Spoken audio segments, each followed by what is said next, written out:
Seja muito bem-vindo, muito bem-vinda ao meu canal, o canal do professor Capuzzi, canal que visa a resolução das questões, especialmente da segunda fase do exame da Ordem dos Advogados do Brasil. No vídeo de hoje, nós vamos elaborar uma petição inicial de reclamação trabalhista. É o exame número 20, é o 20º exame da Ordem dos Advogados do Brasil, elaborado pela FGV. Nós vamos seguir a condição básica que nós estabelecemos. Eu vou lendo aqui na tela, você tem a descrição deste problema, ou melhor, você tem acesso a esse problema na descrição do vídeo, é só clicar, acessar o PDF, temos também o gabarito e tem também um modelinho desta petição inicial que vai facilitar e muito o seu aprendizado. Vamos lá, eu sou o professor Antônio Capuzzi, estou aqui para te auxiliar. Sem mais delongas, vamos ao problema. Lendo comigo, anotando na lousa, você vai anotando aí na sua casa também. Renato trabalhou como motorista para o restaurante Amargo Limitada, tendo sempre recebido salário fixo no valor de R$ 1.600. Vamos anotar então? O Renato trabalhou para a empresa Restaurante Amargo Limitada, tendo sempre recebido salário fixo no valor de R$ 1.600 mensais. Então, R$ 1.600 mensais, mês. Pronto. Dirigia diariamente o veículo com as refeições solicitadas pelos clientes, as quais eram entregues por um ajudante. Então, ele dirigia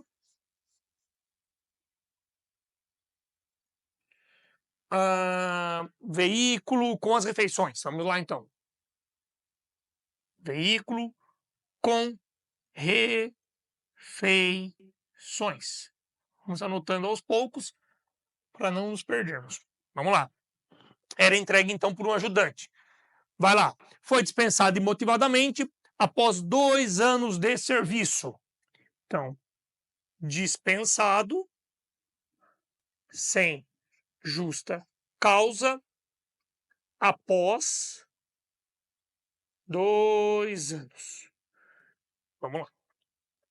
Beleza.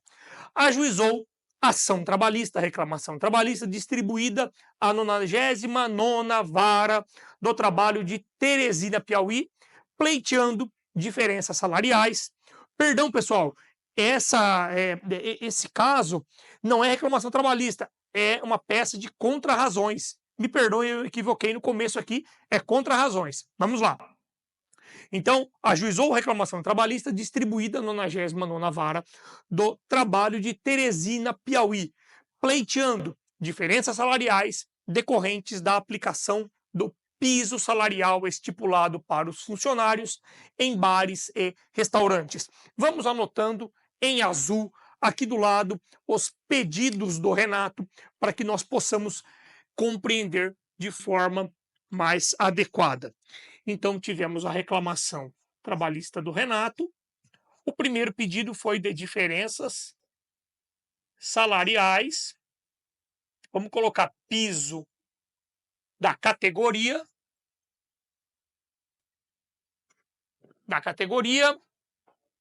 Com base na convenção coletiva firmada pelo Sindicato dos Bares e Restaurantes com o Sindicato dos Garçons e Ajudantes em Bares e Restaurantes, ambos do estado do Piauí. Então, vamos colocar aqui CCT, de modo geral, Convenção Coletiva do Trabalho, vou colocar bares e barra restaurantes. Tudo bem? Reclamação trabalhista distribuída para a 99ª Vara do Trabalho de Teresina, no Piauí. Maravilha. Esse é o primeiro pedido do Renato. Pleiteou o pagamento extraordinário pelo tempo de duração de viagem de ida e volta ao trabalho, pois ficava com o carro da empresa que dirigia e ficava sob sua guarda. Alegou que de sua residência para o local de trabalho havia apenas 3 linhas diretas de ônibus com tarifa modal em cada horário, sendo o transporte insuficiente. Meu caro, minha querida que me acompanha, neste parágrafo, pleiteou o pagamento extraordinário, aqui nós temos um pedido básico de horas itinerárias, horas in itinere, pagamento de horas extraordinárias pelo tempo, pelo tempo de deslocamento. Hoje, após a reforma trabalhista de 2017, é um consenso praticamente, consenso remete à unanimidade, né? Mas há uma ampla parte da doutrina e especialmente da jurisprudência, inclusive do Tribunal Superior do Trabalho, que não há mais este direito à percepção de valores a título de horas in itinere, de deslocamento, aquela antiga súmula 90 do Tribunal Superior do Trabalho, ela restou prejudicada pela legislação trazida pela CLT, abonando, não é, ou dispensando o empregador do pagamento dessas horas in itinere. De modo, então, que neste problema específico, considerando que este problema foi elaborado lá em 2016, nós tivemos a reforma trabalhista em 11 de 11 de 2017, e nós estamos hoje aqui em 2024, em julho, agosto de 2024, de modo, então, que nós não vamos realizar a solução deste pedido, não vamos trazer os fundamentos jurídicos, conquanto os fundamentos estejam no gabarito e você tem acesso a ele pela descrição do vídeo ou na descrição do vídeo. Eu não vou trazer porque esse pedido, na minha concepção, está desatualizado. Então, eu vou trazer um conteúdo para você que, evidentemente, vai confundir a sua cabeça à luz do que prevê hoje a CLT, tá bom? Então, vou abortar esse conteúdo e não vou anotar. Não vou anotar o que está no problema, bem como também não vou anotar o que está no gabarito. Perfeito? Vamos lá. Pleiteou segundo pedido, lembrando sempre dessa exclusão das horas in itinere. Pleiteou o salário in natura pelo uso de veículo do empregador, o qual ficava com Renato ao longo da semana útil, devendo deixá-lo na garagem do empregador durante o fim de semana de folga, bem como nas férias. Então, salário in natura. Número 2, salário in natura pelo uso do veículo. Ou seja, o que o glorioso Renato quer aqui? Ele quer o valor do veículo integrado ao seu salário, não é? Então ele quer que aquele valor correspondente ao veículo seja integrado ao seu salário para que gere reflexos. Então veja, salário in natura pelo uso do veículo do empregador. Coloquei aqui salário in natura, uso do veículo, vamos complementar, do empregador. Beleza? Vamos lá. Bem como nas férias, enfim, deixava lá no final de semana, bem como nas férias. Perfeito. Pleiteou ainda a integração de diárias para viagem, recebidas no valor de R$ 400 por cada viagem ocorrida, relatando que ao longo do contrato viajou a serviço por 3 ocasiões, em diferentes meses, em 3 diferentes meses. Vamos lá então. Integração também.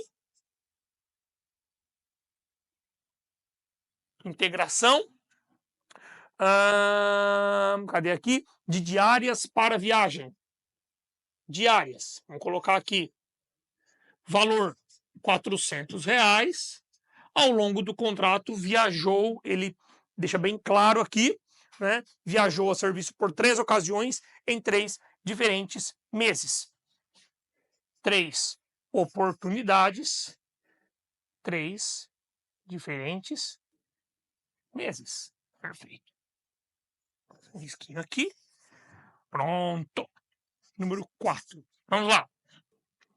Por último, pleiteou diferenças salariais decorrentes de equiparação salarial com outro motorista, o qual inicialmente, o motorista que ele está pedindo a equiparação, inicialmente trabalhava como maître, mas por força de decisão do INSS, por limitação física, teve sua função alterada, quando percebia R$ 2.000.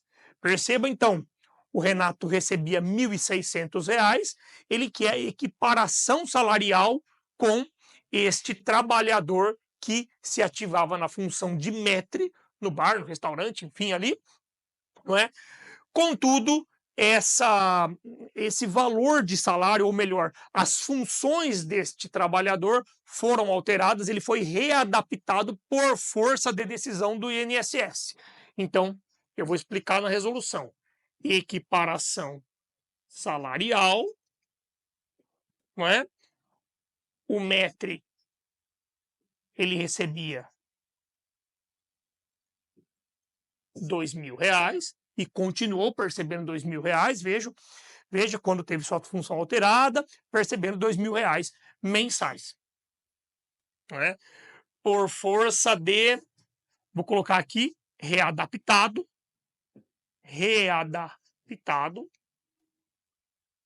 por força de decisão do INSS. Perfeito. Vamos lá.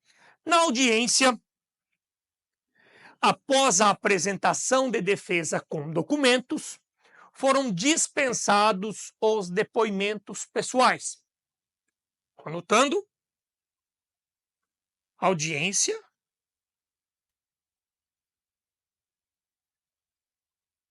Dispensados depoimentos pessoais.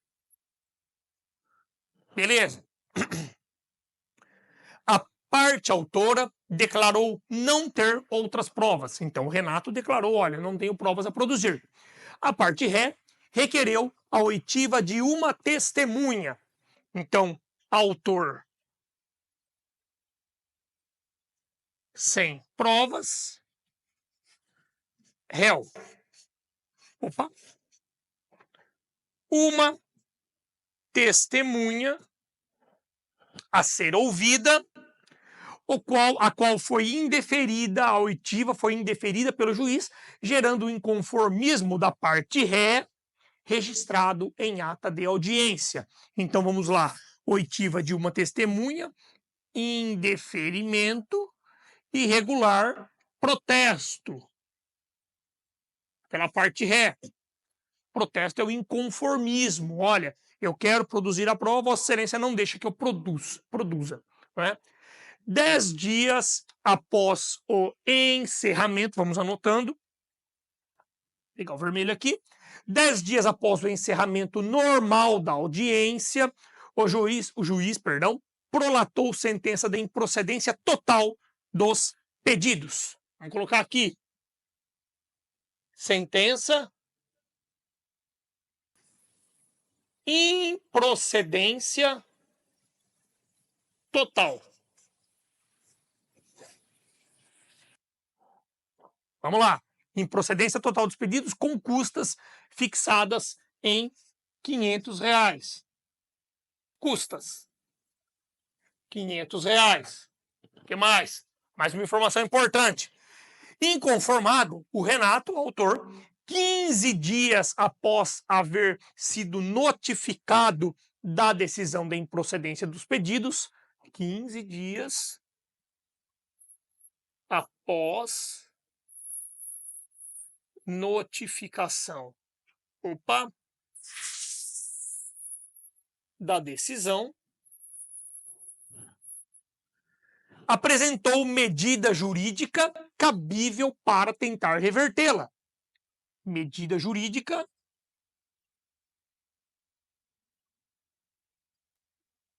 que no nosso caso aqui, evidentemente, é o recurso ordinário.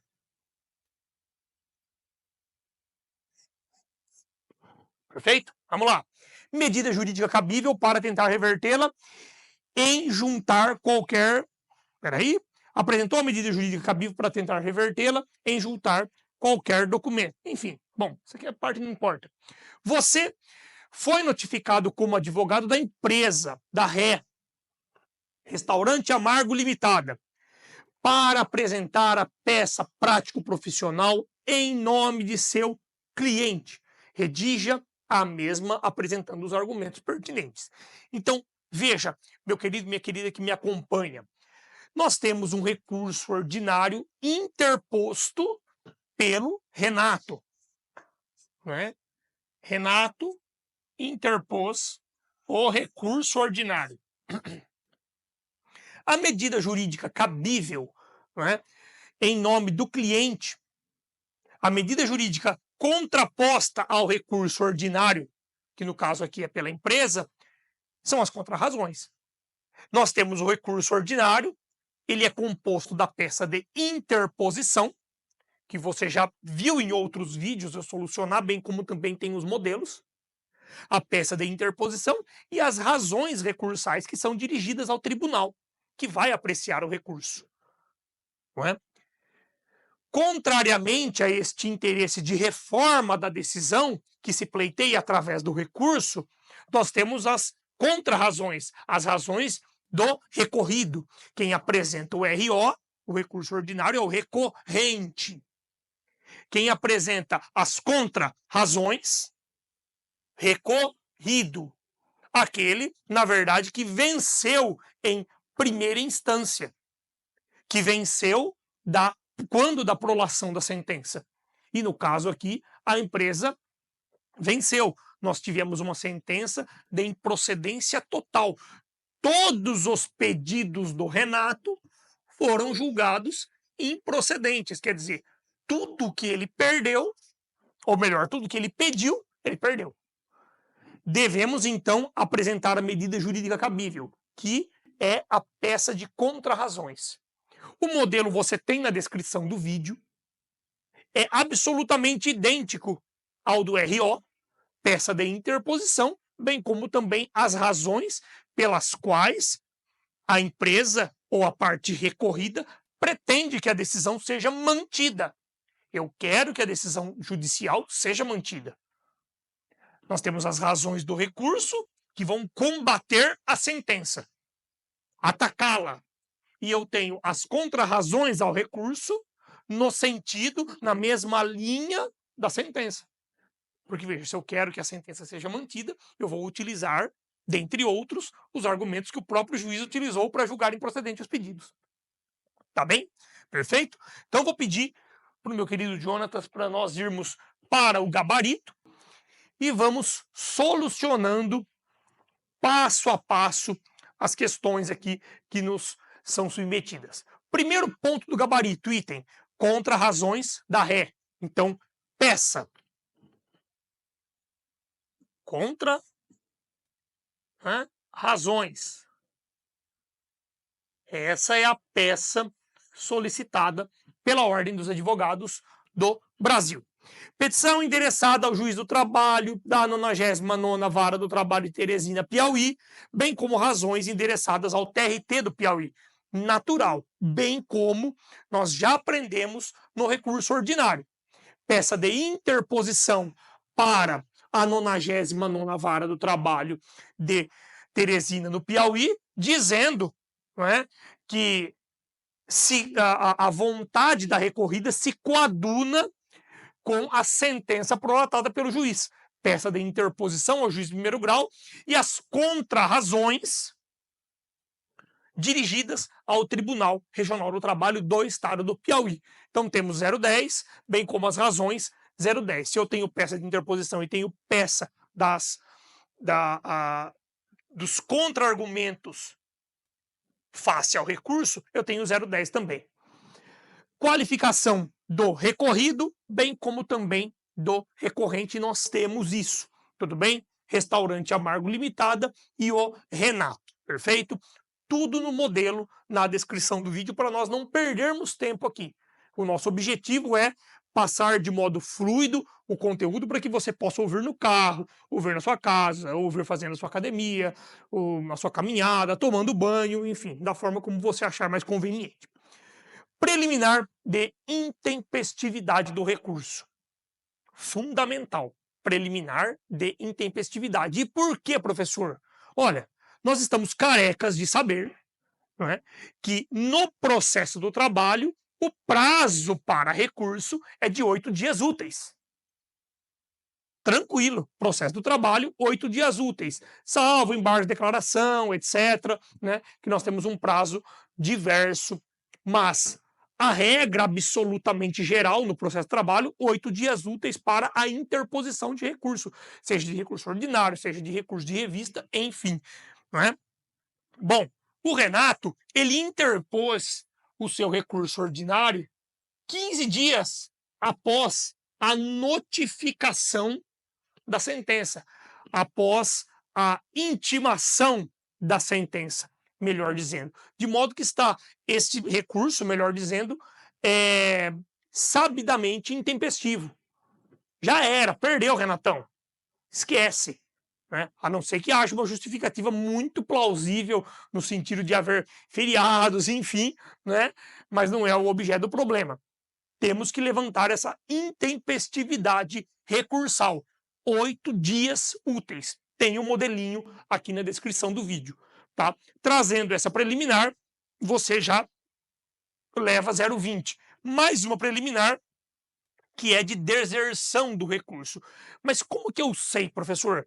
Perceba, meu querido, minha querida que me acompanha, no problema não há a notícia de que o Renato foi contemplado com o benefício da assistência judiciária gratuita. Não há a notícia de que a ele foi dada a gratuidade de justiça. De modo, então, que nós temos o valor de custas de R$500. E o nosso glorioso Renato deveria ter comprovado o pagamento de custas. Não há essa notícia efetivamente. De modo, então, que trago também essa questão da deserção, a falta de preparo do recurso. 0,20. Mais um ponto importante. Outra preliminar que também faz parte ali dos tópicos iniciais antes de ingressarmos no mérito efetivamente das contrarrazões. Preliminar por cerceamento do direito de defesa. Tá aqui, ó, preliminar de cerceamento de defesa 0,20 em caso de acolhimento do recurso. Bom, vou te explicar. Perceba você que na audiência o réu, o seu cliente, que é o restaurante Amargo Limitada, ele pretendeu a oitiva de uma testemunha. O juiz indeferiu a oitiva da testemunha. O restaurante, então, a ré, protestou, né, manifestou a sua insurgência contra o deferimento, de modo, então, que é possível que este ponto específico, por não caber um recurso específico no processo do trabalho a respeito, nós temos uma decisão interlocutória aqui, indeferindo a oitiva de testemunha, cabe recurso imediato negativo. 893, parágrafo 1º da CLT. Não cabe recurso imediato de decisões interlocutórias do processo de trabalho. Não tem. De modo que eu vou ter que levar esta questão para o RO, discutir lá no RO, essa preliminar de cerceamento de defesa. Caso acolhido o recurso do autor, do recorrente, que é o autor, o reclamante, que seja então acolhida essa preliminar de cerceamento de defesa. Se for acolher o recurso do reclamante, então que se devolva o processo para a vara de origem e se reabra a instrução a fim de que eu possa ouvir a minha testemunha, porque você não deixou produzir prova. É algo muito lógico, minha gente. E por quê? Professor, faz sentido eu apresentar um recurso, por exemplo, de uma sentença de total improcedência? Não, falta interesse recursal, meu modo de ver. Agora, em contrarrazões, veja, vamos imaginar que seja um recurso ordinário por parte da ré, só para poder contextualizar e explicar para você aqui. Para que eu vou subir com RO, sendo que a sentença foi de total improcedência? Por que eu vou subir com o RO da empresa, neste caso aí? Não tenho interesse. Ah, mas não deixou ouvir a testemunha. Perfeito, não deixou, mas os pedidos foram julgados improcedentes. De modo que, ouvindo testemunha ou não, eu ganhei. Contudo, havendo a apresentação de recurso, ou melhor, interposição de recurso ordinário pelo reclamante, pode ser que esse recurso vingue em algum ponto. Vingando esse recurso em algum ponto, evidentemente eu vou perder. Se eu perder, então se for acolher o recurso, que se acolha a preliminar de cerceamento de defesa em contra-razões e devolva o processo à origem, para que possa, então, ser reaberta a instrução e ouvir a minha testemunha, que foi indeferida, a oitiva. Sacou qual é que é a ideia? Essa é a ideia. Por isso que a própria OAB diz preliminar de cerceamento de defesa se o recurso for acolhido. Se for acolhido. Se não for acolhido, não tem por que reabrir a instrução. Vão manter a sentença integralmente. Né? Vai ser negado o provimento ao recurso. Perfeito. Para que vai reabrir a instrução? Não faz nenhum sentido. Por isso, então, que nas contrarrazões é cerceamento de defesa se acolhido o pedido recursal, a pretensão recursal. Tá bom? Perfeito? Fechadas as preliminares, intempestividade, tempo, 15 dias, deserção, custas e cerceamento de defesa, se acolhido o recurso, nós vamos diretamente para o mérito. Né? E abordando o mérito, nós vamos cair diretamente aqui no pedido de diferenças salariais pelo piso da categoria, pelo piso dos bares, restaurantes, etc. O que o gabarito da OAB diz? Veja, inaplicabilidade da norma coletiva invocada por ser categoria diferenciada, citação do 511 da CLT. Bom, veja só, o Renato, ele desempenhava a função de motorista. Perfeito? Tá. Ele quer receber as diferenças salariais. Vamos lá sobre o problema, Jonathan, por favor. Aí, sobe um pouquinho. Isso, lá no início, meu caro, por favor. Aí, vamos lá, olha o que ele quer lá, veja. Pleiteando diferenças salariais decorrentes da aplicação do piso salarial estipulado para os funcionários em bares e restaurantes. Né? Então, sindicato dos bares e restaurantes, né, empresarial, e sindicato dos garçons e ajudantes em bares e restaurantes. Então, temos o sindicato dos empregados e o sindicato patronal. Bom, essa convenção coletiva, né, é a que se vincula à finalidade da empresa, a atividade econômica exercida pela empresa, atividade preponderante na linguagem da CLT, exercida pela empresa. Então, qual que é a atividade preponderante da empresa, do restaurante em si? Fornecimento, né, de alimentação de modo geral. Bebida, comida, enfim. Essa é a atividade preponderante da empresa. Então, não vou falar todos, mas a ampla maioria dos empregados que se vincula ao restaurante Amargo Limitada estão vinculados ao sindicato dos bares, ao sindicato dos garçons e ajudantes em bares e restaurantes. Perfeito? A ampla maioria. Então, você pega ali garçons, você pega os ajudantes, você pega os cozinheiros, você pega o maître, você pega, enfim, o pessoal da esfera administrativa, os auxiliares de modo geral. Todos esses trabalhadores estão vinculados ao sindicato dos garçons e ajudantes em bares e restaurantes.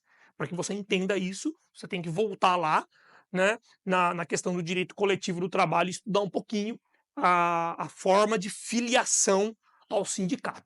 Tá bom? Se você tem dúvida, você me manda no Instagram, pede um vídeo aí que eu gravo essa explicação e você compreende de forma mais consistente.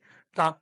Bom, então a ampla maioria dos empregados do restaurante está vinculada ao sindicato dos bares, dos empregados em bares e restaurantes, ou sindicato dos garçons e ajudantes. Ok. Contudo, essa é a lógica que prevê o 511, parágrafos 1º e 2º da CLT. Contudo, nós temos no ordenamento jurídico brasileiro a possibilidade da categoria diferenciada. O que é isso, professor? É aquele trabalhador, né, ou aquela categoria que não se enquadra ao sindicato próprio ou respectivo que representa a atividade preponderante da empresa. E por quê? Basicamente, porque tem um estatuto próprio, porque tem uma lei própria que rege a categoria. Dá um exemplo? Te dou. Um motorista. O motorista, ele se enquadra como uma categoria diferenciada. Ele não é ele não é o garçom, ele não é o auxiliar administrativo, ele não é o ajudante, ele não é o cozinheiro, ele não é o auxiliar de cozinha, ele não é, enfim, a recepcionista. Não. Ele não faz parte dessa ampla maioria de trabalhadores que se vincula ao sindicato da atividade preponderante da empresa. Não. Ele se descola, ele tem uma normativa própria que o enquadra como categoria diferenciada. E ele tem uma norma coletiva própria do sindicato dele, categoria diferenciada. Se você for lá no 511, parágrafo 3º, veja lá na legislação, categoria profissional diferenciada é a que se forma dos empregados que exerçam profissões ou funções diferenciadas por força de estatuto profissional especial. Para por aqui. Estatuto profissional especial. Para fins da legislação, perdão, para fins da OAB, meu querido e minha querida, entenda estatuto profissional especial como lei, norma que rege uma determinada categoria. Nós temos isso? Temos na CLT, no 235A da CLT e seguintes, é onde nós temos a previsão de toda a normativa do trabalho dos motoristas, direitos, deveres, enfim, que está lá, ó, do serviço do motorista profissional empregado. Então nós temos o enquadramento do motorista como categoria profissional diferenciada, assim como também se o restaurante Amargo Limitada tivesse um advogado como empregado. Um advogado empregado. Este advogado não estaria vinculado ao sindicato dos garçons e ajudantes. Por quê? O advogado é uma categoria diferenciada, tem legislação própria. Então, se for aplicar a norma coletiva, nós temos toda uma construção jurisprudencial a respeito, que eu não vou abordar aqui, mas nós precisamos aplicar a norma da categoria específica, do sindicato, basicamente, dos motoristas. Se fosse advogado, sindicato dos advogados. For médico, sindicato do médico. For dentista, sindicato do dentista. Do odonto, enfim. De forma rápida aqui. Você entende? De modo que o pedido do autor, veja, ele se vincula pagamento de diferenças salariais com base no piso da categoria dos bares e restaurantes, com base na convenção coletiva dos bares e restaurantes. Esta norma coletiva não se aplica ao motorista. Não se aplica ao motorista significa que não se aplica ao nosso glorioso Renato, pelo que o pedido é improcedente. Por isso que o juiz julgou improcedente. E essa argumentação ela vai ser reiterada. É como diz a OAB. Se está a inaplicabilidade desta convenção coletiva ao Renato, porque ele é motorista, ele teria que pedir com base na convenção do motorista, de forma básica aqui, sem entrar em meandros, em detalhes. E citar também o 511, parágrafo 3º. A CLT fala basicamente o 511. Tá? Tudo bem? Fechou? 2. Pedido de salário in natura, ou seja, integração do valor do veículo ao salário do trabalhador. Né? Vamos lá para o gabarito. Veja, pulando as horas em itinerário, naturalmente, como já mencionei, veja, olha o que diz o gabarito da ordem. Descabimento do salário in natura pelo caráter contraprestacional. Citação do 458 da CLT. Eu trago um pouquinho além do 458 se a gente for na legislação. Né? 458, só um pouquinho, Jonas, sobe. Perdão, desce. Aí o 458. Beleza, meu querido, aí embaixo. Fechou. Veja só, que interessante. Nós temos o pedido de integração do salário in natura pelo uso do veículo. Né?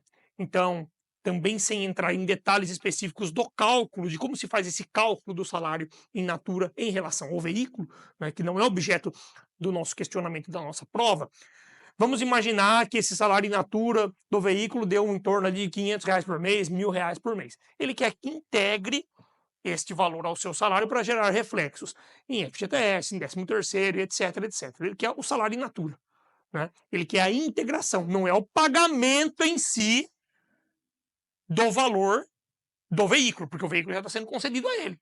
Ele quer a integração. Perceba que lá no problema ele fala exatamente isso. Vamos lá um pouquinho no problema, Jonas, por gentileza. O problema lá, ó.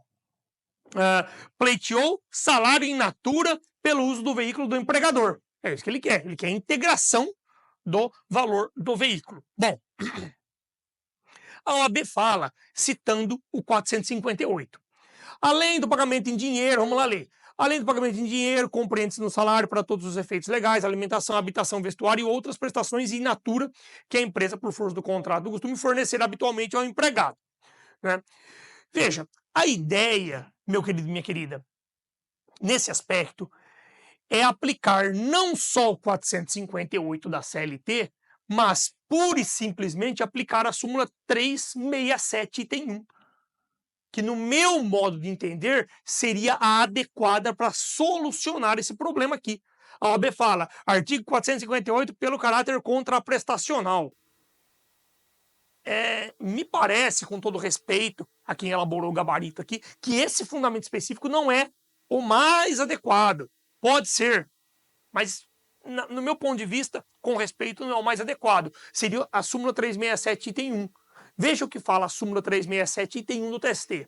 A habitação, a energia e veículos, e veículo fornecido pelo empregador ao empregado, quando indispensáveis para a realização do trabalho, não tem natureza salarial.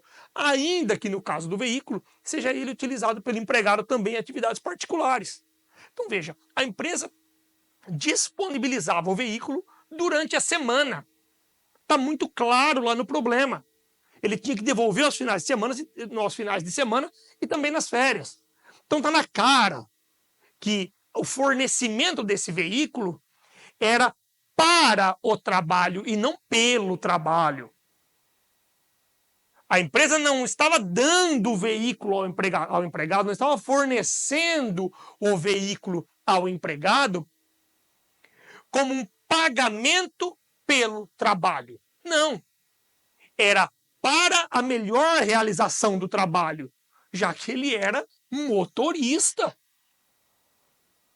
Ele realizava as entregas, dirigia para que o auxiliar entregasse os produtos comprados no restaurante.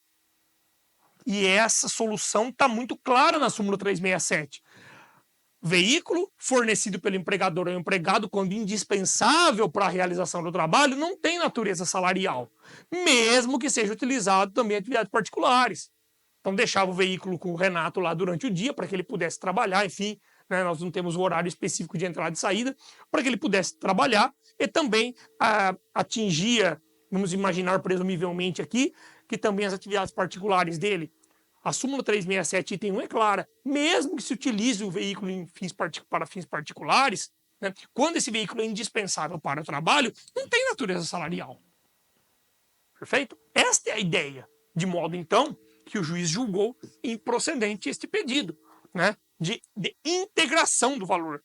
É um benefício para que o trabalho possa ser realizado e não não tem o intuito, o objetivo de comprar, com todas as aspas aqui, a força de trabalho do empregado. Não. Eu não estou dando o carro como forma de pagamento pelo trabalho, mas sim para que o trabalho possa ser melhor realizado, e guarde essas duas palavrinhas. Pelo trabalho, para o trabalho. Para não tem natureza salarial. Pelo tem natureza salarial. Tá bom? Gabarito, vamos lá. E aí, o próximo pedido é improcedência da integração das diárias para viagem, pois não excederam 50% do salário mensal. Aqui também, embora eu tenha lido no problema e não mencionei, nós temos uma questão de índole temporal e de atualização da legislação. Aqui, veja, A CLT, no 457, antes da reforma trabalhista, nós tínhamos a previsão de que as diárias para viagem que excedessem a 50% do salário tinha natureza salarial. E essa é uma realidade que foi também consolidada na súmula 101 do Tribunal Superior do Trabalho, que eu trouxe para você ler lá. Vamos só na legislação, Jonas, aí, a súmula 101, aí, beleza. A súmula 101 do Tribunal Superior do Trabalho dizia, ou melhor, diz, porque ela ainda está vigente, no mesmo aspecto, no mesmo sentido. As diárias para viagem fornecidas pelo empregador, que excederem 50% ao salário, constituem, integram o salário. Aqui no nosso caso, se nós formos resolver pela súmula 101, que eu não resolveria, mas eu vou explicar o porquê, o pedido já seria improcedente. Porque R$400, ele viajou em 3 oportunidades em 3 diferentes meses. Então, basicamente, ele recebeu a título de diárias R$1.200. Não excedeu a 50% do salário, né? Já que ele recebia aí R$1.600 por mês. Se você pensar R$400 no mês, metade de 1.600 seria 800, teria que receber 800 para mais, para exceder a 50%. Para ter natureza salarial, caso fôssemos solucionar pela súmula 101, que é o que a OAB dá como solução. E por quê, professor? Porque esse problema é de 2016. Nós não tínhamos a reforma trabalhista ainda.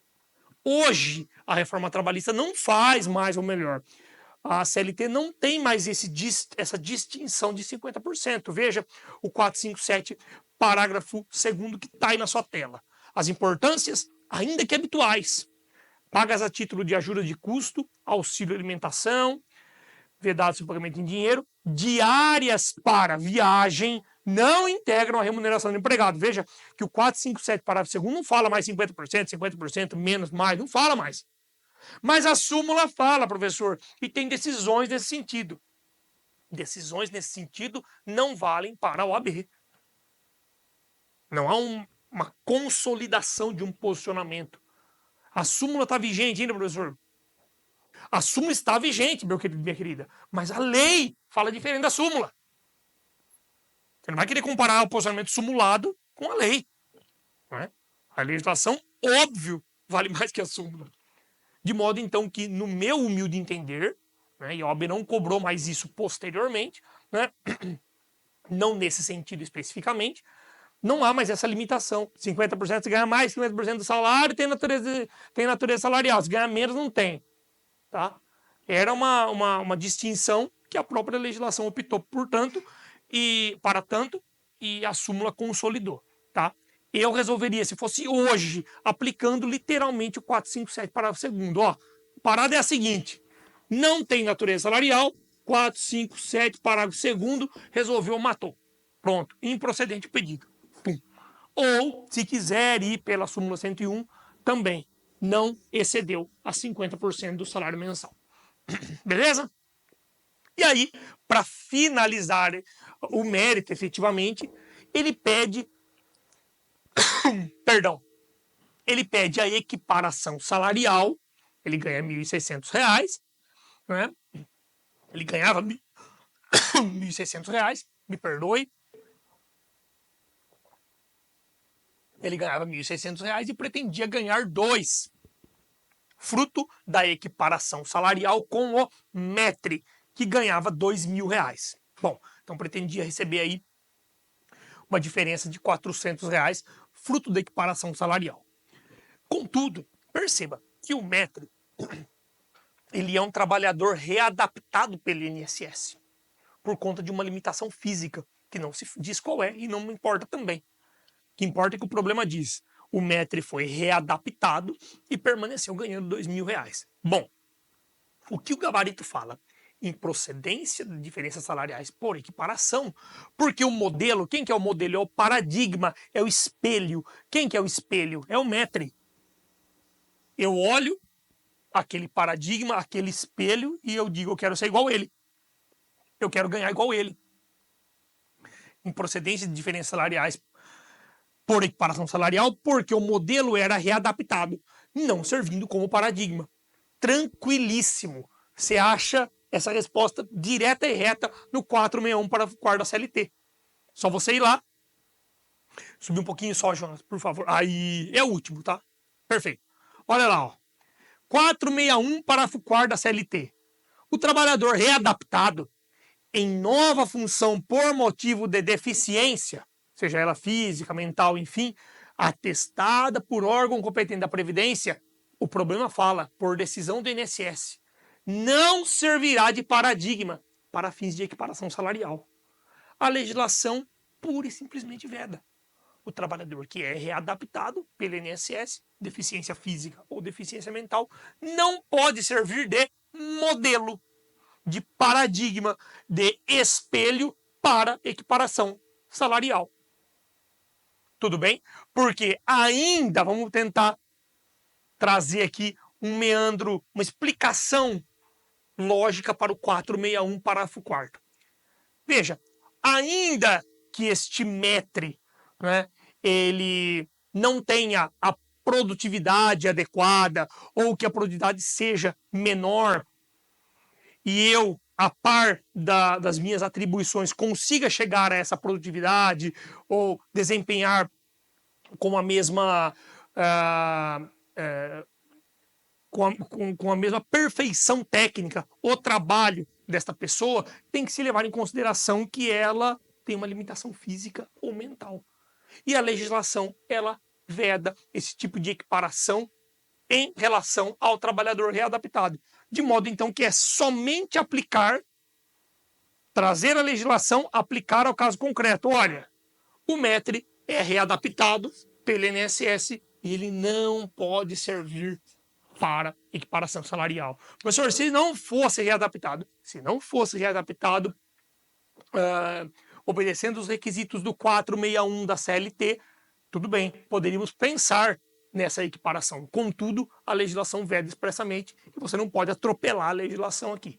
Tudo bem? Basicamente, no mérito, temos isso.